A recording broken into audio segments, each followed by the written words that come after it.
8월 13일 달빛교회 주일 예배 하나님께 드리겠습니다. 다 같이 자리에 일어나셔서 예배로의 부름으로 시작합니다. 내가 산을 향하여 눈을 들리라. 나의 도움이 어디서 올까? 나의 도움은 천지를 지으신 여호와에게서로다. 아멘. 영광송 찬송하겠습니다. 새 찬송가 20장 주보에 가사 있습니다. 찬송하겠습니다. 큰 영광 중에 계신 주 나 찬송합니다.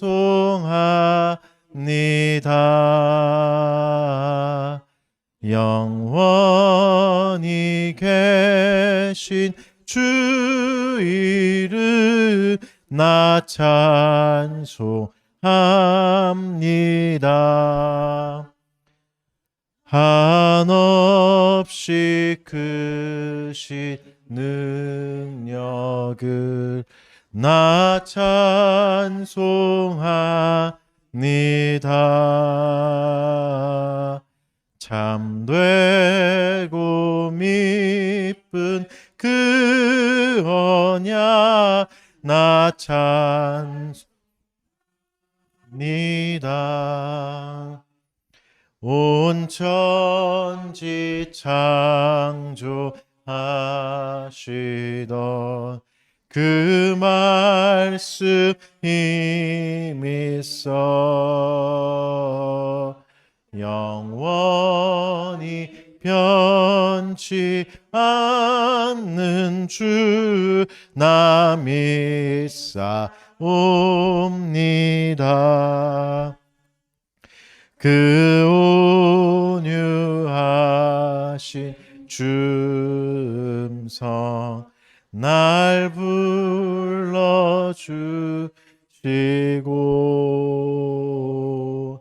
그 품에 품어 주시니 나 찬송합니다. 아멘. 사도신경으로 우리 신앙을 고백하겠습니다. 찬송가 제일 앞에 있습니다. 전능하사 천지를 만드신 하나님 아버지를 내가 믿사오며 그 외아들 우리 주 예수 그리스도를 믿사오니 이는 성령으로 잉태하사 동정녀 마리아에게 나시고 본디오 빌라도에게 고난을 받으사 십자가에 못 박혀 죽으시고 장사한 지 사흘 만에 죽은 자 가운데서 다시 살아나시며 하늘에 오르사 전능하신 하나님 우편에 앉아 계시다가 저리로서 산 자와 죽은 자를 심판하러 오시리라. 성령을 믿사오며 거룩한 공회와 성도가 서로 교통하는 것과 죄를 사하여 주시는 것과 몸이 다시 사는 것과 영원히 사는 것을 믿사옵나이다. 아멘. 자리에 앉으시고 하이델베르크 교리문답 하도록 하겠습니다. 오늘은 33주일 88문에서 91문까지입니다. 찬송가 뒤쪽에 있습니다.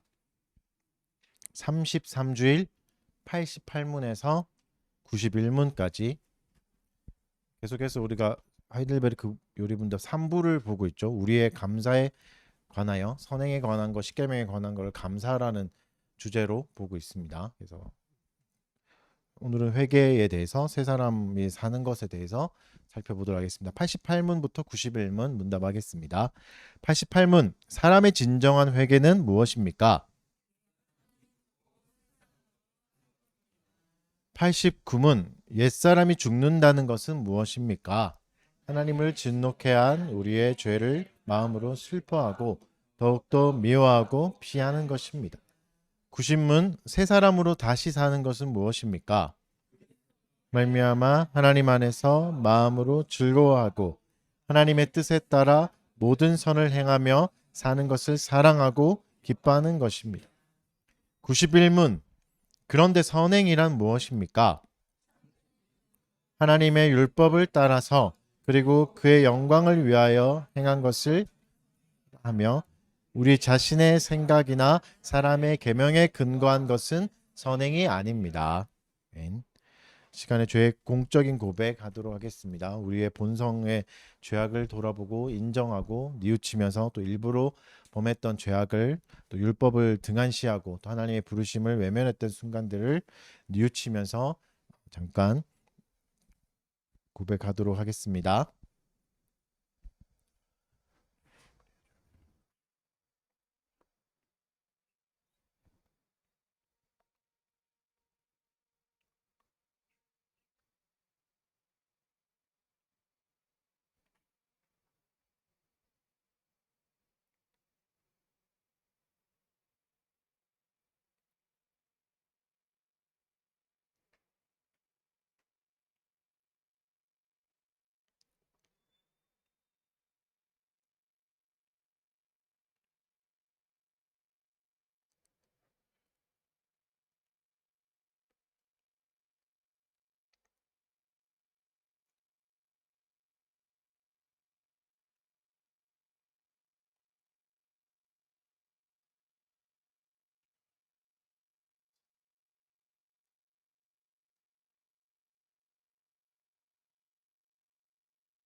사죄의 선언하겠습니다. 하나님이 죄를 알지도 못하신 이를 우리를 대신하여 죄로 삼으신 것은 우리로 하여금 그 안에서 하나님의 의가 되게 하려 하심이라. 아멘. 감사 찬송하겠습니다. 자리에 일어나셔서 시편 찬송가 11장 찬송하겠습니다. 11장 시편 4편 B 시편 찬송가 11장 찬송하겠습니다.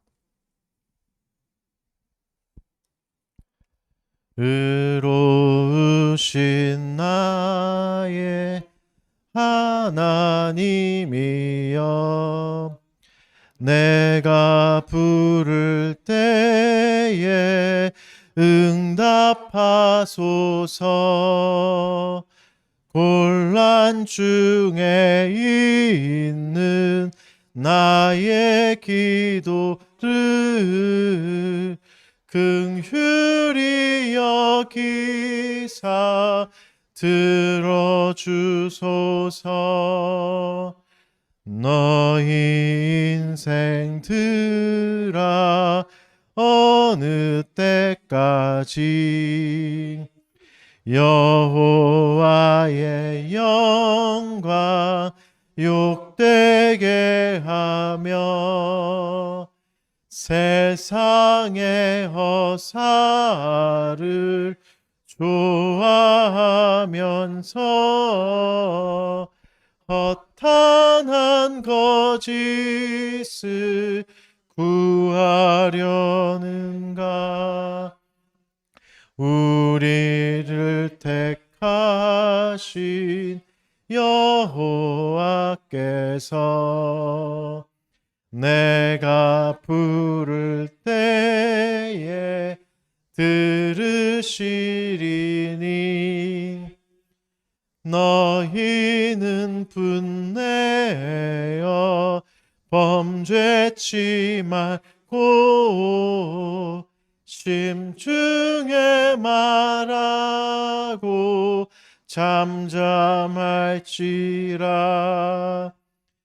우리 여호와를 의지하면서 의로운 제사를 드릴지어다. 주여 주의 얼굴 영광의 광채, 주여 우리에게 비춰주소서. 주가 내 마음에 두신 기쁨은 풍성한 곡식과 포도주보다 세상의 그 어떤 소유보다도 주가 주신 기쁨 더욱 큽니다. 내가 평강 중에 눕고 자리니, 이 주가 나를 돌보심이라. 주님만이 나를 안전한 중에 거하게 하시며 보호하시네. 아멘. 자리에 앉으시고 기도하겠습니다. 의로우신 하나님 아버지, 오늘도 우리에게 은혜의 빛을 비춰주셔서 예배의 자리로 나오게 해주셔서 감사드립니다. 우리의 연약함과 죄악에도 불구하고 동일한 은혜로 이끄시는 하나님께 감사와 찬양을 드립니다. 하나님, 이 시간에 우리의 죄악을 돌아봅니다. 하나님께서 명령하신 것은 행하지 않고 하지 말라 하신 것은 적극적으로 행하는 우리의 악함을 주 앞에서 인정합니다. 이기적인 마음으로 마음의 즐거움만 따랐으며 하나님의 율법을 등한시했습니다. 주의 말씀과 상관없는 삶을 살기도 했으며 주께서 우리 주변에 주신 이웃도 사랑하지 못했습니다. 우리의 이기적인 마음과 교만함을 깨닫게 해 주셔서 주 앞에서 뉘우칠 수 있게 해 주십시오. 우리의 여전한 죄악에도 불구하고 우리를 은혜의 보좌로 담대히 나아갈 수 있게 해주시는 은혜를 바라봅니다. 주님, 우리의 마음에 하나님을 사랑하는 마음을 더욱 부어주시고 그 사랑으로 나를 돌아보며 이웃을 돌보는 따뜻한 마음을 가지게 해주십시오. 우리의 생각이 주의 뜻에 가까워지게 해주시고 주의 뜻을 따라 사는 것이 우리 인생의 최고의 복임을 깨닫고 따를 수 있게 해주십시오. 자연재해로 인해 많은 어려움을 겪고 있는 세계 곳곳의 모든 사람들에게 적절한 도움이 닿게 해 주십시오. 산불로 고통받는 사람들을 보호해 주시고 참혹함 속에서도 생명을 잘 보존하여 그들의 일상이 회복되게 해 주십시오. 폭염과 폭우로 고통받고 있는 온 세계를 불쌍히 여겨주시고 또 주께서 주신 환경을 잘 가꿀 수 있는 마음과 힘도 허락하여 주셔서 세계를 잘 보존해 가게 해 주십시오. 기후변화로 인해 고통받는 것은 가난하고 연약한 자임을 깨닫게 해주시고 이들을 보호할 수 있는 마음도 우리에게 주십시오. 이 나라를 위해 기도드립니다. 여러 가지 사건으로 인해 고통받고 있는 나라도 기억하여 주시고 혼란이 잘 수습되게 해주시고 또 직접적인 고통을 받았던 사람들에게 위로가 전해지고 도움의 손길도 잘 닿게 해주십시오. 주께서 세우신 정부가 이 일을 잘 해결해 가게 해주시고 약자들을 잘 보호할 수 있게 주십시오. 교회를 위해 기도드립니다. 주께서 세우신 모든 교회가 은혜 안에서 그리스도에게까지 잘 자라가게 해주십시오. 오늘 예배를 드리는 모든 교회에게 동일한 은혜가 임하게 해주십시오. 갈등과 반목 속에 있는 교회에게도 해결의 열쇠를 주시고 어려운 일을 잘 극복하여 단단해져 가게 해주십시오. 교회에 선물로 주신 직분자들을 건강하게 세워주시고 그들의 삶이 모범이 되어 우리가 주를 더 깊이 알아가게 해주십시오. 달빛계 교우들을 기억해 주시고 지난 한 주간의 상처와 아픔들을 잘 견디며 또 순간순간 주께서 주신 은혜를 기억하며 감사하며 살아갈 수 있게 해주십시오. 모든 환난 속에서 능히 우리를 건지시는 주님을 날마다 더 의지하게 해주시고 삶의 자리에서 하나님의 명령을 잘 실행할 수 있게 해주십시오. 방학을 마무리하고 있는 학생들에게도 새로운 힘을 주셔서 새 학기도 거뜬히 살아갈 수 있는 힘과 지혜를 주십시오. 또 주님께서 보내신 자리와 시간이 잘 이해되지 않더라도 잘 견뎌가게 해주시고 주께서 보내신 자리에서 좋은 열매를 맺을 수 있는 학생들이 되게 해주십시오.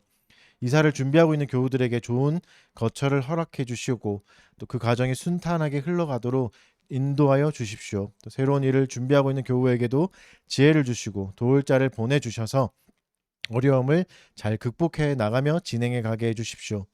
한 주간도 직장에서 수고로 일한 교우들에게 쉼을 허락해 주시고 새로운 한 주도 주의 은혜 가운데 살아가게 해주십시오. 근심과 걱정이 찾아올 때마다 주를 더욱 의지하게 해주시고 두려움 속에서 오히려 믿음이 굳건해지는 은혜도 누리게 해주십시오. 모든 어려움 속에서도 좋은 열매를 많이 맺어가게 해주십시오. 모든 일에 성장이 있게 해주시고 나의 성장을 통해 우리가 속한 사회에도 좋은 유익을 끼칠 수 있는 구성원이 되게 해주십시오. 건강하게 여행을 잘 마치고 돌아온 교우에게도 쉼을 주시고 지친 육신이 빠르게 회복하게 해주셔서 새로운 일상도 잘 견디어가게 해주십시오. 무엇보다 모든 교우들이 주께서 보내신 자리에서 하나님을 영화롭게 하는 일에 게으르지 않게 해주시고 주님을 즐거워할 수 있는 마음도 허락하여 주십시오. 무더운 여름의 시간 동안 우리의 건강을 지켜주신 하나님께 감사하게 해주시고 앞으로 다가올 모든 위험 속에서도 우리를 지켜주실 하나님을 더욱 의지하게 해주십시오.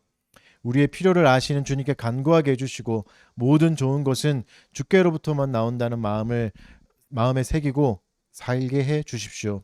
각 가정이 주의 보호 아래 있게 해주시고 자녀들과 부모들을 지켜주셔서 주께서 주신 역할을 잘 감당하여 하나님께 영광을 돌리게 해주십시오. 가정의 아픔과 슬픔을 주께서 위로하여 주시고 어려움 속에서도 우리의 기쁨이 되시는 주님을 발견하게 해주시고 더욱 주를 의지하며 사랑하는 가정이 되게 하여 주시옵소서. 오늘도 주의 말씀을 듣습니다. 모든 이의 마음을 겸손하게 하셔서 주의 말씀이 잘 뿌리내리게 해주십시오. 현명한 마음도 허락하여 주셔서 주의 말씀을 잘 분별하게 해주십시오. 그리스도를 아는 지식이 탁월한 데까지 자라가는 시간이 되게 해 주십시오. 이 모든 말씀 예수님의 이름으로 기도드립니다. 말씀 보겠습니다. 오늘은 시편 4편 1절에서 8절 말씀입니다.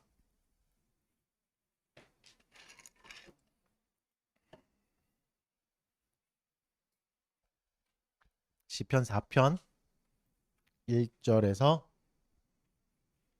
8절 말씀.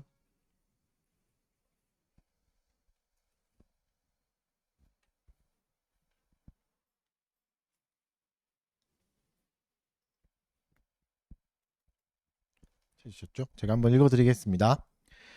내 의의 하나님이여 내가 부를 때에 응답하소서. 곤란 중에 나를 너그럽게 하셨사오니 내게 은혜를 베푸사 나의 기도를 들으소서. 인생들아 어느 때까지 나의 영광을 바꾸어 욕되게 하며 헛된 일을 좋아하고 거짓을 구하려는가.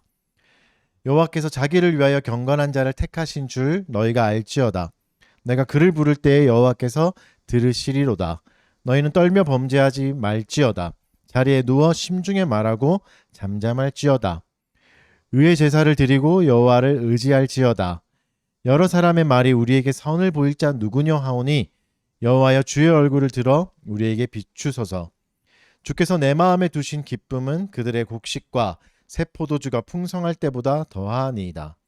내가 평안히 눕고 자기도 하리니 나를 안전하게 살게 하시는 이는 오직 여호와이시니이다. 아멘. 오늘은 시편 4편으로 말씀 전하도록 하겠습니다. 밤에 드리는 기도라는 제목 가지고 말씀 전하겠습니다. 밤의 시간은 때로는 괴로운 시간이잖아요. 후회가 몰려오기도 하고 현재의 고통이 좀 더 크게 느껴지는 시간입니다. 이런 밤에 이런 고통의 시간에 우리는 하나님을 어떻게 더 의지할 수 있을까? 시편 4편은 이제 이런 질문에 답이 되는 시편입니다. 시편 3편도 기억나시죠? 시편 3편이 아침의 기도라는 별명이 있다면 시편 4편은 밤의 기도라는 별명이 붙기도 합니다. 다윗이 어려움을 당하고 있을 때 썼을 것으로 이제 추측되는 시이기도 하죠. 이 시편을 통해서 하나님이 오늘 우리에게 무엇을 말씀하시는지 한번 살펴보도록 하겠습니다. 우리 1절을 같이 한번 읽겠습니다. 시편 4편 1절 읽겠습니다. 시작. 내가 부를 때에 응답하소서. 곤란 중에 나를 너그럽게 하셨사오니 내게 은혜를 베푸사 나의 기도를 들으소서. 시인은 이제 기도하고 있는 거죠. 의로우신 하나님, 또 공의의 하나님이겠죠. 공의의 하나님께 자신의 억울함을 토로하고 있습니다. 하나님 나의 기도를 들어주십시오라고 간청하고 있죠. 그리고 그 간청의 근거를 이렇게 얘기합니다. 의로우신 하나님이 예전에도 곤란 중에 나를 너그럽게 하셨다는 고백으로 기도하고 있는 거죠. 곤란이라는 단어가 좁은 곳이라는 의미가 있는 단어입니다. 원어를 보면 그 너그럽다는 단어는 넓게 하다는 또 원형인 단어를 사용합니다. 그러니까 좁은 곳에 있을 때 하나님 나를 넓혀 주셨다 이런 의미도 되겠죠. 사방의 공격으로 문제로 인해서 완전히 쪼그라든 것 같은 고통의 시간에 주께서 나를 넓혀 주셨다 믿음의 고백을 하고 있는 겁니다. 밤의 시간은 이런 시간이죠. 우리를 쪼그라들게 하는 시간입니다. 사방으로 우겨쌈을 당하고 고통을 당하는 시간이기도 하죠. 괴로운 과거가 나를 우겨싸기도 하고 또 현재의 문제와 고민이 나를 잠 못 들게도 하는 거죠. 그러니까 꽉 막힌 것 같은 이 시간에 우리가 무엇을 해야 되는가? 하나님을 기억해야 된다라고 말하고 있는 겁니다. 그러니까 다 끝난 것 같고 완전히 쪼그라들어서 완전히 사방이 막힌 것 같지만 마지막 카드가 남아 있는 거죠. 한 가지 방법이 남아 있는 거죠. 하나님을 기억하는 거. 그리고 그분께 부르짖을 수 있는 시간이 남아 있는 겁니다. 그러니까 절망에 사로잡힐 때 조심하셔야 될 게 이 부분입니다. 기도까지 멈춰서는 안 됩니다. 기도할 수 있는 시간들을 기억하셔야 되고 기도하셔야 되는 거죠. 포기하지 않고 하나님을 기억하고 그분께 부르짖어야 합니다. 마지막 남은 마음을 짜내서라도 구원자에게 호소해야 하는 것이죠. 나를 살려달라고, 사방에 막혀있는 공격 가운데 구해달라고 간구해야 됩니다. 그러니까 구원은 어떻습니까? 구원은 우리 안에 있지 않습니다. 쪼그라들은 우리 안에 있지 않고 하나님께 있는 거죠. 외부에 있는 거죠. 그래서 하나님을 찾아야 합니다. 밤의 시간에. 2절도 한번 같이 읽겠습니다. 시작. 어느 때까지 나의 영광을 바꾸어 욕되게 하며 헛된 일을 구하고 거짓을 구하는. 인생들아, 이렇게 얘기하고 있잖아요. 인생들아. 언어 그대로 보면 사람의 아들들아라고 이제 말하고 있죠. 몇몇 번역본은 아예 그냥 사람의 아들들아 이렇게 이제 번역하기도 합니다.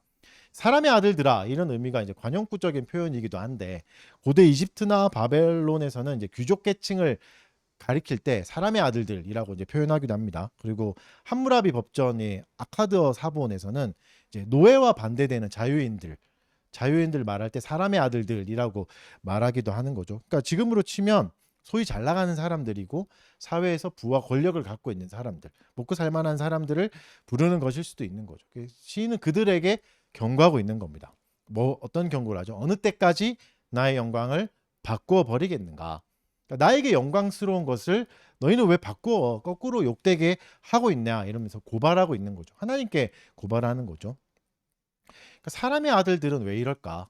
왜 영광스러운 것을 욕구로 바꾸고 있는 걸까? 왜겠습니까? 가치관이 다르기 때문이겠죠. 가치가 다르기 때문이겠죠. 시인에게 가치가 있는 것들이 사람의 아들들에게는 가치가 없는 걸로 보이는 거죠. 시인에게 영광은 무엇인가? 그럼 시인에게 영광스러운 건 무엇인가? 이건 뒤에 가서 나오니까 뒤에서 또 살펴보도록 하겠습니다. 영광스러운 게 무엇인지 아직 모르지만 사람의 아들들은 그것을 부끄러운 것으로 치부해버리고 욕되게 하고 거짓되게 한 겁니다. 그러니까 사람의 아들들에게는 윤리적 기준이 없는 거죠. 굉장히 낮거나 없는 거죠. 귀한 것으로 거짓말하고 욕되게 하는 것에 쓰고 있는 겁니다. 사실 이 구절을 보면 로마서 1장 21절 23절 말씀이 또 생각나기도 하는데 한번 읽어드릴게요. 하나님을 알되 하나님을 영화롭게도 아니하며 감사하지도 아니하고 오히려 그 생각이 허망하여지며 미련한 마음이 어두워졌나니 스스로 지혜 있다 하나 어리석게 되어 썩어지지 아니하는 하나님의 영광을 썩어질 사람과 새와 짐승과 기어다니는 동물 모양의 우상으로 바꾸었느니라. 비슷한 내용의 의미가 되기도 하죠. 세상은 어떻습니까? 하나님을 모릅니다. 그분의 영광스러운 것들을 순간적이고 의미 없는 것들로 기꺼이 바꾸어 버리는 거죠. 가치를 알고 있는 우리에게는 너무나 안타까운 일이 되는 거죠. 현실을 한번 생각해 봅시다. 우리는 이런 인생들에게 둘러싸여 있는 겁니다. 가치관이 완전히 다른 사람들과 살아가고 있는 것이죠. 그래서 조심하셔야 될 게, 그들의 가치관을 따라갈 수는 안 되는 거죠. 따라가면 안 됩니다. 영광스러운 것을 볼 수 없는 사람들을 계속 보다 보면 절망이 들기도 합니다. 시인은 뭐라고 얘기합니까? 어느 때까지입니까? 어느 때까지입니까? 하고 주께 탄원합니다. 괴로운 표현이죠. 언제 끝날지 모를 것 같고 끝이 안 보이는 것 같은 괴로운 시간이죠. 사랑하는 여러분, 인생들에게 매몰되지 마십시오. 사람의 아들들에게 매몰되지 마십시오. 절망에 사로잡히지도 마십시오. 그리고 분노로 나를 불태우지도 마십시오. 뭘 해야 되죠? 주께 구하십시오. 이렇게 절망이 들 때마다, 어느 때까지인지 종착역이 보이지 않을 때마다 하나님께 더 매달려야 합니다. 끝을 아시는 분은 하나님밖에 없으니까. 나로서는 도저히 해결할 수 없기 때문에 외부의 도움이 필요한 겁니다. 그럼 이 시인은 이 쪼그라드는 시간에, 절망이 드는 시간에 사람들에게 둘러싸여서 나의 영광스러운 것이 완전히 욕되고 거짓되고 바뀌는 시간에 무엇을 했을까? 무엇을 주목할까? 3절을 같이 한번 읽어보겠습니다. 시작. 여호와께서 자기를 위하여 경건한 자를 택하신 줄 너희가 알지어다. 내가 그를 부를 때에 여호와께서 들으시리로다. 시인은 어떻죠? 시인은 자기에게 함몰되지도 않고 자기의 문제에 무너지지도 않았고 상황에 무너지지도 않고 버텨내고 있습니다. 견뎌내고 있습니다. 그리고 다시 시작점을 찾습니다. 내가 어디서부터 시작됐는가? 그의 시작은 어디였죠? 하나님의 선택이다 라고 말하고 있습니다. 하나님의 선택으로부터 이 사람은 시작된 거죠. 사람은 어떻게 경건할 수 있습니까? 우리가 어떻게 경건할 수 있는 거죠? 하나님이 택하셔야 되는 거죠. 하나님의 선택으로부터 경건이 시작되는 겁니다. 앞에서 살펴본 대로 사람의 아들들은 영광을 알 수가 없습니다. 무엇이 영광스러운 것인지, 무엇이 가치 있는 것인지 알 수 없습니다. 그래서 그 삶을 선택할 수 없죠. 경건한 삶을 선택할 수 없습니다. 그래서 외부의 개입이 필요합니다. 이 개입이 뭐죠? 하나님의 선택입니다. 주께서 택하신 자만 경건할 수 있습니다. 하나님이 선택하신 자만 경건할 수 있는 기회를 얻는 겁니다. 그러니까 경건이란 단어의 어원은 이제 하나님의 성품을 표현할 때 많이 사용하는 단어입니다. 잘 아시다시피 뭐 자비나 사랑, 신실함, 은혜를 포괄적으로 이제 강조할 때 사용하는 거죠. 그래서 경건은 곧 뭡니까? 하나님의 성품이 내 삶에서 표현되는 거겠죠. 내 안에서 나오는 거겠죠. 누구만 할 수 있다고요? 하나님의 부르심을 받은 사람, 택하심을 받은 사람만 할 수 있다라고 말씀하고 계시는 겁니다. 하나님이 우리를 먼저 택하셨습니다. 그래서 우리는 어떻게 살아야 됩니까? 택함 받은 사람답게 살아야 됩니다. 그 가치를 인정하고 잊지 말고 살아야 되고 하나님의 부르심에 부응하면서 살아야 되는 거죠. 나의 태도와 마음의 자세가 하나님의 성품을 닮아갈 수 있어야 됩니다. 나타낼 수 있어야 되는 거죠. 그래서 경건한 자가 가장 누릴 수 있는 가장 큰 복은 무엇이죠? 주께서 우리의 기도를 들으신다는 겁니다. 택한 자가 누릴 수 있는 가장 큰 기쁨은 주께서 우리의 간구를 언제나 들으신다는 겁니다. 그리고 3절에서 나오는 경건한 자의 특징은 올바른 자기 인식이 있는 거죠. 내가 누구인가? 하나님은 우리의 기도를 들으시고 나를 택하셨기 때문에 나는 아직 소망이 있다라고 생각할 수 있는 자인 거죠. 4절을 제가 한번 읽어드리겠습니다. 너희는 떨며 범죄하지 말지어다. 자리에 누워 심중에 말하고 잠잠할지어다. 떨며 범죄하지 말지어다. 이제 뭐 두려워하면서 범죄하지 마라 이런 의미로 이제 해석할 수도 있습니다. 근데 70인역에서 보면 노하여 범죄하지 말라라고 이제 번역되기도 합니다. 에베소서 4장 26절과 같은 번역이 되죠. 그러면 기억나시죠? 분을 내어도 죄를 짓지 말고 해가 지도록 분을 품지 말고.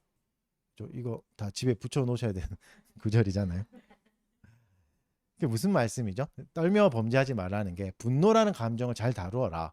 그리고 그게 죄로 연결되지 않도록 조심하라라고 말씀하고 계시는 거죠. 그러니까 분노하면 쉽게 사람들을 비방하게 되고 쉽게 욕하게 되고 쉽게 죄를 짓게 됩니다. 그래서 분노를 조정하기 위해서 본문에서 하나님 말씀하시는 방법은 뭐죠? 자라.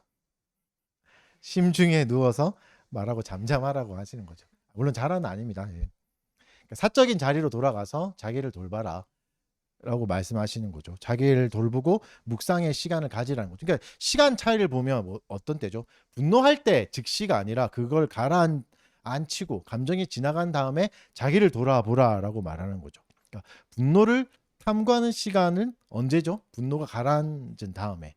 왜 그랬을까? 내가 왜 그랬을까 하면서 이제 봐야 되는 거죠. 심리학이 분노에 대답하다라는 책이 있는데 그 책에서 이제 분노를 헤아리는 방법들을 좀 말해주는데 거기서 3가지 정도를 말합니다. 어떻게 헤아려야 되는가? 첫 번째는 나의 마음은 무엇을 겪었는가를 살펴보고, 두 번째는 나의 삶 어디에 문제가 생겼는가? 문제가 생길 때 분노가 일어나니까. 그리고 분노는 나에게 어떤 정보를 알려주는가? 요 3가지를 한번 살펴보라고 해요. 그래서 일단 분노가 생기는 프로세스를 한번 생각해 보면 일단은 라벨링 때문에 생긴다고 합니다. 라벨링이 뭐냐면 한 사건을 이렇게 해석하는 거죠. 예를 들어서 제 얘기가 아닙니다. 여러분 책에 나오는 얘기를 해드리는 거예요. 이게 남편이 이제 퇴근하고 돌아와서 침대에 누워서 소파에 누워서 이제 핸드폰만 보는 거죠. 핸드폰만 계속 보고 있을 때 아내는 어떤 마음이 들죠? 분노가 일어나죠. 저 인간은 나를 사랑하지 않는구나. 저 인간은 가정을 돌보지 않는구나. 이렇게 이 라벨링인 거죠. 다르게 라벨링 할 수도 있어요. 어떻게 할 수 있냐면 힘들었구나. 돈 버는 게 너무 힘들었구나. 남편들이 너무 슬픈 표정이에요. 마음이 아파가지고. 라벨링을 다르게 할 수 있는 거죠. 그러니까 라벨링을 보면서 분노가 일어나는 거죠. 그러니까 무슨 마음이 있었겠습니까? 기대가 있었던 거죠. 남편이 이제 돌아오면 이런 거 해야지라는 기대가 있었는데 그게 충족되지 않을 때 이 분노를 어떻게 라벨링 할 건가? 남편을 불쌍히 여기는 대로 라벨링 할 수도 있다는 거죠. 그리고 걱정이 분노로 표현되기도 합니다. 어머니가 이제 자녀들에게 공부를 잘 못하는 아이를 보면서 게으른 아이를 보면서 그래가지고 인생을 어떻게 살래 막 이렇게 하는 걱정을 하잖아요. 사실은 그 뿌리는 미래에 대한 걱정이거든요. 이래가지고 네가 사회를 어떻게 적응하며 이 거친 세상을 어떻게 살 거냐 하는 걱정인데 화로 표현되는 거죠. 그래서 아이가 받기에는 왜 화내나 이렇게 이제 받게 되는. 그래서 라벨링의 문제이기도 하다는 겁니다. 그리고 이제 분노는 또 사랑이기도 합니다. 그 아이를 혼내는 엄마를 보면 사랑의 문제이기도 하죠. 사랑받고 싶은 욕구 때문에 이제 분노가 생기기도 하죠. 상대의 게으름을 보면서 분노하는 이유가 뭐죠? 그 사람의 헌신을 통해서 내 마음의 기쁨을 얻고 싶은 거죠. 그 사람이 열심히 사는 걸 통해서 나에게 보람도 얻고 자식 잘 키웠다 이런 것도 이제 하고 싶으니까 그 기대가 충족되지 않고니까 그런 거죠. 결국 사랑받고 싶은 마음이기도 하고 사랑하고 싶은 마음이기도 합니다. 그러니까 분노가 많을수록 사랑이 결핍될 수 있다고 말하고 있습니다. 이 책은. 여러분 분노를 좀 잘 헤아려 보십시오. 잘 분노하시는 분들이 있잖아요. 사랑이 부족함이기도 합니다. 사랑을 많이 받지 못하고 사랑하지 못한 거이기도 한 거죠. 나의 존재를 살펴보고 신자는 어떻게 해야 됩니까? 경건한 삶이 어떤 방향으로 가야 될지 답을 내리기도 해야 됩니다. 분노가 일어날 때 이 강한 에너지를 잘 분별할 수 있어야 되는 거죠. 5절을 보겠습니다. 5절 같이 읽을게요. 5절의 말씀 시작.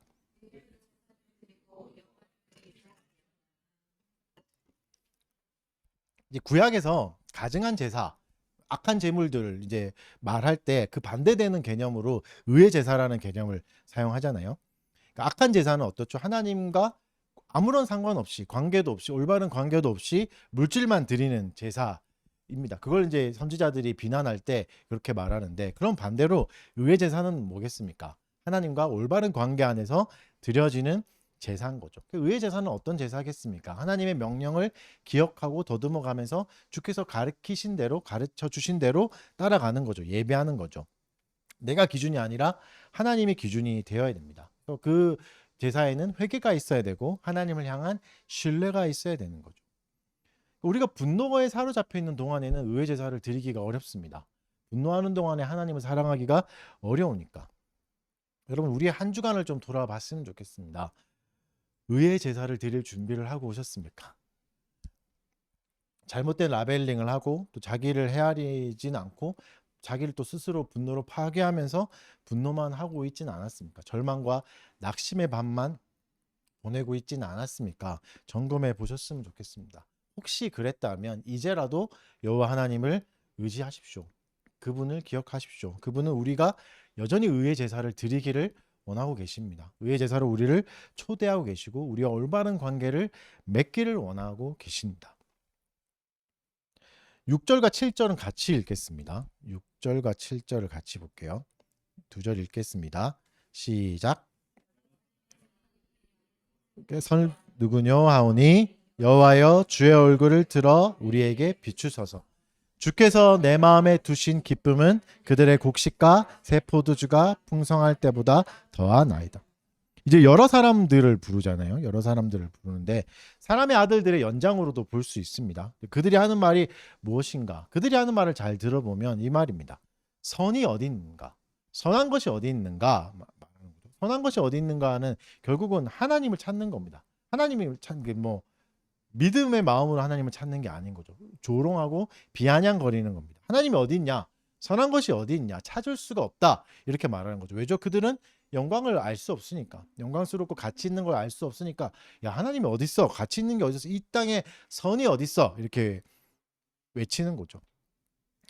물론 이제 그들의 말도 일리는 있습니다. 세상을 보면 선한 것이 전혀 없어 보이고 심지어 이제 신이 포기한 것 같아 보이기도 하잖아요. 불신자들도 그렇고 그들의 고백을 들어보면.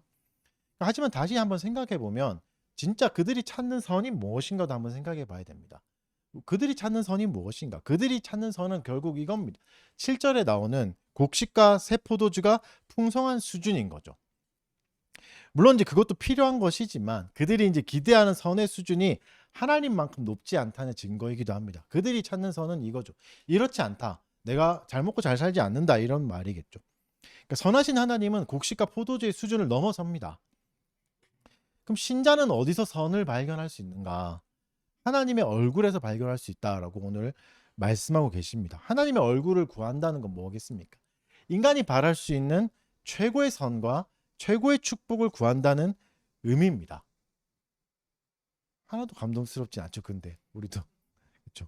축도에 쓰이는 구절 기억하십니까? 여호와의 얼굴을 말하는 우리 얼마 전에 이제 축도로 썼던 축도할 때 이제 했던 구절이 민수기 6장 24절에서 26절이잖아요. 기억을 떠올려 보면 한번 읽어 드릴게요. 여호와는 내게 복을 주시고 너를 지키시기를 원하며 여호와는 그의 얼굴을 내게 비추사 은혜 베푸시기를 원하며 여호와는 그 얼굴을 내게로 향하여 드사 평강 주시기를 원하노라 할지어다 하라. 이 구절. 하나님의 얼굴이 비친다는 것 자체가 가장 큰 축복이고 이 축복을 하는 거죠. 하나님의 얼굴은 어떻습니까? 조금의 그늘도 없는 그늘입니다. 얼굴입니다. 그늘이 없는, 어둠이 없는 그늘인 거죠. 물론 하나님의 얼굴이 있는 건 아니지만, 영이시기 때문에 아니지만 상징적으로 그의 얼굴은 어떻습니까? 죽음에서도 생명을 주시는 얼굴이고 부활시키는 얼굴입니다. 그 빛은 우리 인생에 의미를 주시고 화많은 우리의 인생을 밝혀주시기도 합니다. 우리에게 필요한 최고의 복은 무엇입니까? 여호와의 얼굴입니다. 7절을 읽어보시면 좀 어렵죠. 최고의 복은 곡식과 새 포도주가 풍성할 때보다 더하다라고 말씀하시는 거죠. 우리 마음에 두신 기쁨입니다. 이것이 사실은 시인이 말한 최고의 영광인 거죠. 내 마음에 두신 기쁨, 이것이 잘 될 때보다 훨씬 더 곡식과 포도주가 많을 때보다 더한 기쁨이 나의 영광인데 사람들은 이걸 모른다. 사람들의 아들들은 이것을 거짓으로 바꿔 버린다라고 말하고 있는 거죠. 곡식과 새 포도주는 구약에서 쓰는 관용적인 표현이기도 합니다. 하나님이 복을 받을 때의 표현이죠. 신명기 7장에도 잘 나오는데 하나님의 명령을 너희가 이렇게 신실하게 잘 따르면 이러이러한 복을 받을 거야 라고 설명하는데 그때 곡식과 새 포도주가 풍성할 거야 라고 말씀해 주고 계십니다. 곡식과 새 포도주가 풍성하다는 게 우리로 치면 어떤 의미겠습니까? 월급이 물가 상승률보다 크게 오르고 내가 건물주가 돼서 월세를 따박따박 받고 공실률이 제로인 건물을 계속 유지하는 그런 삶이겠죠. 그러니까 모두가 꿈꾸는 요즘 유행하는 뭐 경제적 자유, 그죠? 이런 자유잖아요. 이렇게 생각만 해도 너무 기쁘죠. 막 여러분 갑자기 웃음이 나오고 하잖아요. 너무 기쁘지 않습니까? 근데 이것보다 더 큰 기쁨이래요. 상상할 수 있겠습니까? 전혀 마음에 감동이 없지 않습니까, 여러분? 이것보다 더 큰 기쁨이 여호와의 얼굴이다. 사실 다가오지 않습니다. 여러분 이게 우리의 불행입니다. 우리의 불행이죠. 죄로 인해서 하나님과 끊어진 존재이기에 최고의 복을 모릅니다. 하나님의 얼굴이 비추신다는 게 우리의 가장 가치 있는 일인데 그것보다는 월급 오르는 게 더 좋잖아요. 그렇죠? 경제적 안정을 누리는 게 훨씬 더 좋아 보이죠. 그래서 최고의 복을 모르는 우리에게 하나님이 그걸 알려주시기 위해서 수단으로 곡식과 새 포도주를 주신 거죠. 그래서 좋은 것을 주시는 좋으신 하나님을 알라고 주신 겁니다. 근데 그것에 멈춰버리는 게 사람들의 아들들인 거죠. 그러니까 사람들의 아들들은 어떻죠? 이 복에 종속되어 버립니다. 이 땅의 복에 곡식과 새 포도주에 그냥 갇혀 버립니다. 그래서 더 이상 나아가지 못합니다. 선한 것을 주시는 하나님께 나아가지 못하죠. 신자는 어떤 존재입니까? 곡식과 새 포도주에 종속되지 않는 존재입니다. 이걸 거부한다는 말이 아니라 이런 것이 있으면 좋겠지만 이것에서 기쁨을 멈추지 않는다는 거죠. 이것에서 만족하지 않는다는 거죠. 이것을 주시는 하나님의 얼굴을 구하는 데까지 가는 게 신자입니다. 신자가 누릴 수 있는 복이죠. 그리고 기쁨을 어떻게 표현합니까? 두셨다라고 표현합니다. 내가 선택했다가 아니라 하나님이 우리에게 주셨다라고 말씀하고 계신 거죠. 하나님은 그래서 모든 상황에서 우리에게 당신의 얼굴을, 주님의 얼굴을 비춰주십니다. 여러분 우리가 생각하는 선은 외부에 있습니다. 우리 수준의 선은 잘 먹고 잘 사는 것이고 형편이 나아지는 것이겠죠. 안정이 찾아오는 것이겠죠. 근데 하나님이 주신 선은 어디 있다고 말씀하시죠? 우리 안에 있다. 우리 영혼에 있다라고 말씀하시죠. 안에서부터 시작된다. 겉과 상관없다. 외부의 환경과 상관없다라고 말씀해 주시는 거죠. 그래서 하나님이 주신 복은 외부에서 찾을 수 없습니다. 거기서만 그칠 수는 없습니다. 우리 안에서 찾아야 됩니다. 우리 존재에서 찾아야 됩니다. 하나님이 여전히 우리의 존재를 긍정해 주시고 자녀라고 해주시고 경건한 자라고 불러주시는 그곳에서 찾아야 됩니다. 그곳에서 우리는 기쁨을 캐내야 되는 거죠. 물론 여러분 여전히 다 알 수는 없겠지만 이 땅의 복에 종속돼서는 안 됩니다. 적어도 이 땅의 복에 종속되어서는 안 된다는 것은 알아야 하는 거죠. 이런 것이 없다고 해서 하나님의 얼굴이 사라진 건 아닙니다. 어떤 상황에서도 하나님의 얼굴이 비추시면 우리의 상황은 기뻐할 수 있습니다. 기쁨으로 변할 수 있습니다. 8절을 읽어보겠습니다. 8절 다 같이 읽을게요. 시작.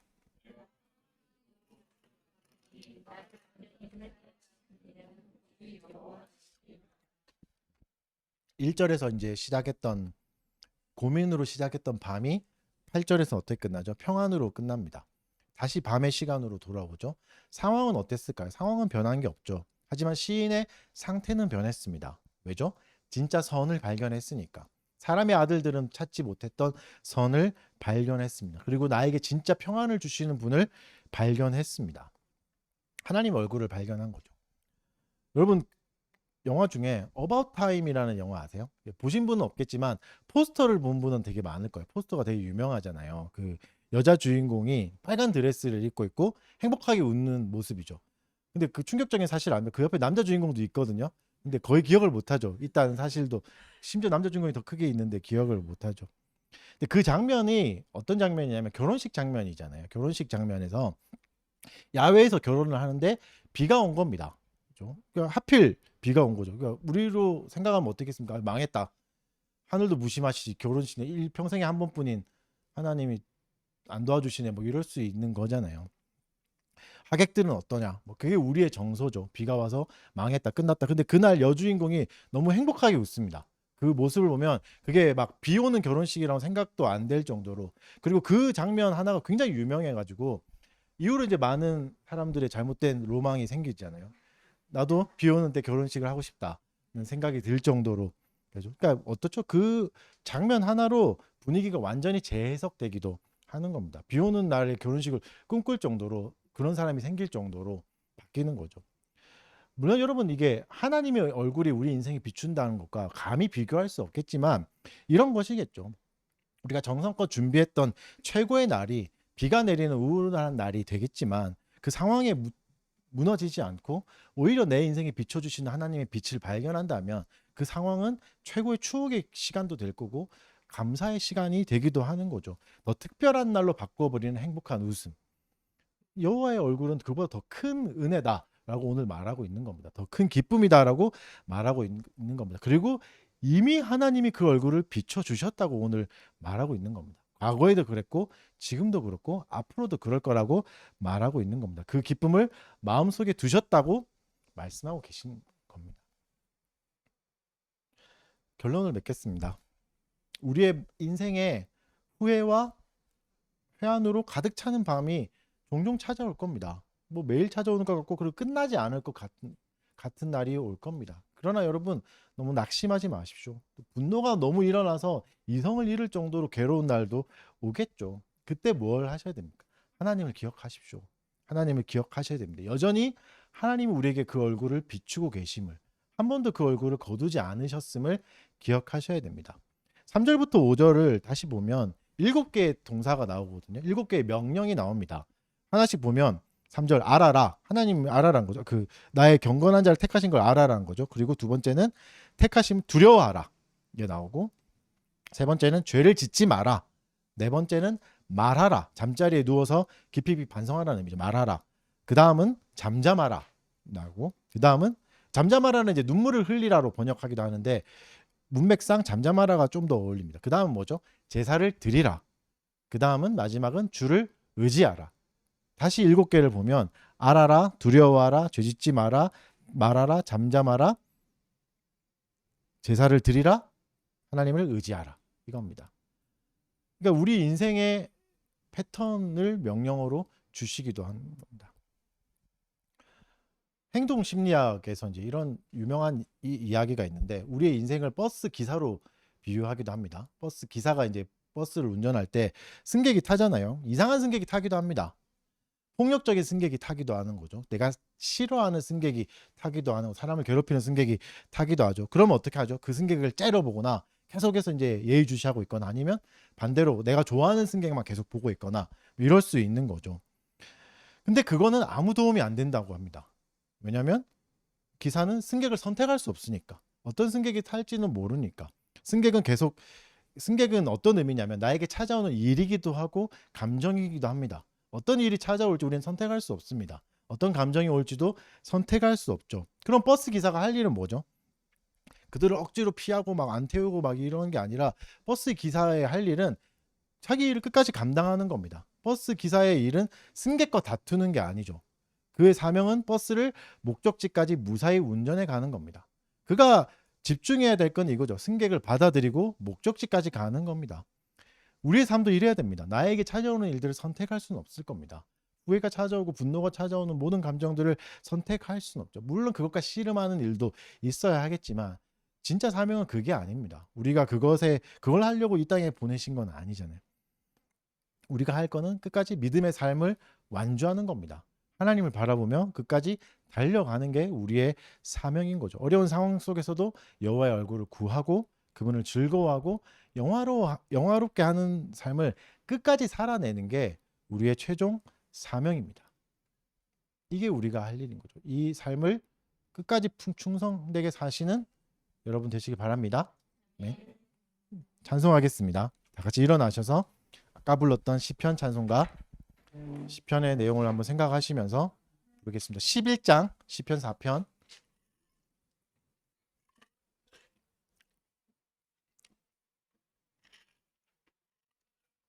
시편 4편 11장 부르겠습니다.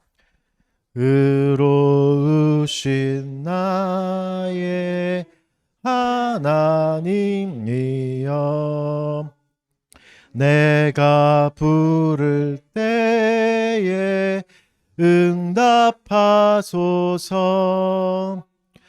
곤란 중에 있는 나의 기도를 긍휼히 여기사 들어주소서. 너희 인생들아 어느 때까지 여호와의 영광 욕되게 하며 세상의 허사를 좋아하면서 허탄한 거짓을 구하려는가. 우리 택하신 여호와께서 내가 부를 때에 을을 지리니 너희는 분내어 범죄치 말고 심중에 말하고 잠잠할지라. 우리 여호와를